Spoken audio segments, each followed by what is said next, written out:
Senior Iranian government and football officials have accused Australia of taking asylum-seeking women's players hostage after 7 members of the team were given humanitarian visas this week.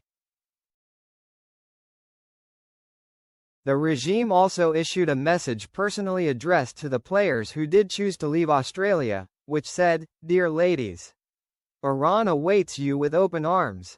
Do not worry, return home." The Iranian team sparked global headlines after they refused to sing their national anthem during their first match at the Asian Cup on the Gold Coast on March 2. 5 players escaped the team's hotel on the Gold Coast and were given the visas by the federal government on Monday, with another 2 team members seeking and being given asylum on Tuesday. In bizarre comments to a media outlet affiliated with the country's notorious Revolutionary Guard, Football Federation chief Mehdi Taj claimed Prime Minister Anthony Albanese ordered police to stop Iranian players leaving the country.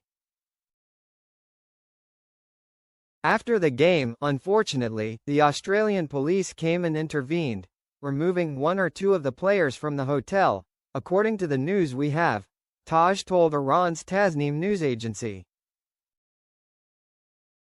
He then tried to tie the decision to grant asylum to the airstrike on a girls' school that killed 168 people in Iran during the opening days of the war. "They martyred our girls in Minab, 160 of them, and in this incident they are taking our girls hostage," Taj said. "They did a terrible thing. Last night, some people came and lay down in front of the car they were driving to the airport," he continued, referring to protesters who tried to stop the team's bus from leaving their Gold Coast hotel on Tuesday afternoon. Australian protesters, completely blocked them at the gate and told everyone to become refugees. While the players refused to sing the anthem at their first Asian Cup match, they then sang and saluted when it was played before their remaining 2 games, after their initial boycott made headlines around the world. The players' plight drew the attention of Donald Trump, who released a social media statement telling Australia to keep the women safe before having a 2 a.m. phone conversation with Albanese about the matter. "Our women's national team sang the national anthem and gave the military salute," said Taj, who did not reference the fact the team also boycotted the song in the first place. The U.S. president himself tweeted 2 tweets about a women's team, saying, "We welcome them and that they should become refugees." He threatened Australia that if you don't grant them asylum, I will give them asylum in the U.S. How could one be optimistic about the World Cup that is supposed to be held in America? If the World Cup is like this, who in their right mind would send their national team to a place like this? The USA, Canada and Mexico will host the Men's World Cup from June to July this year. Taj's comments were echoed by Iranian Ministry of Foreign Affairs spokesman Ismail Baghai in a post on X.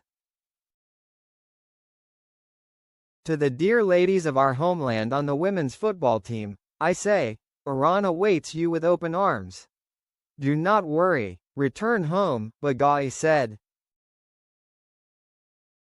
"They killed 170 of our innocent elementary school girls in a 2-stage attack with Tomahawk missiles in the city of Minab, and now they are trying to take our female athletes hostage under the guise of rescuing them. What hypocrisy and audacity!" 6 players and 1 procurement manager from the Iranian women's team have remained in Australia and requested asylum, with the rest of the side flying out of Sydney on their way back to Iran on Tuesday night. Home Affairs Minister Tony Burke said on Wednesday that department officials met with all players and most of the team's management to offer them the opportunity to stay. In Sydney, it was simply themselves, the Department of Home Affairs and an interpreter, and they were given a choice, Burke said. What we made sure of was that there was no rushing. There was no pressure. Everything was about ensuring the dignity of those individuals to make a choice. Iranian refugee advocate Ara Rasooli, who was involved with the asylum process, said the Australian government had opened every avenue for the girls to stay here and to be protected. They are in a lot of danger, Ms. Rasooli said. There are all sorts of different threats, such as taking the families into custody, taking over their assets. And that's why most of the girls are choosing to go back home, because the threats are a big issue in this matter. Burke said the players were given the opportunity to speak privately with family members before making their decision. Some have had direct conversations with family members in deciding what they would ultimately do, he said. What we could do was make sure they were away from anyone connected to the Iranian authorities so they could make the phone calls they wanted. They could be told there was an offer. And if they wanted to reach us, they could do exactly that.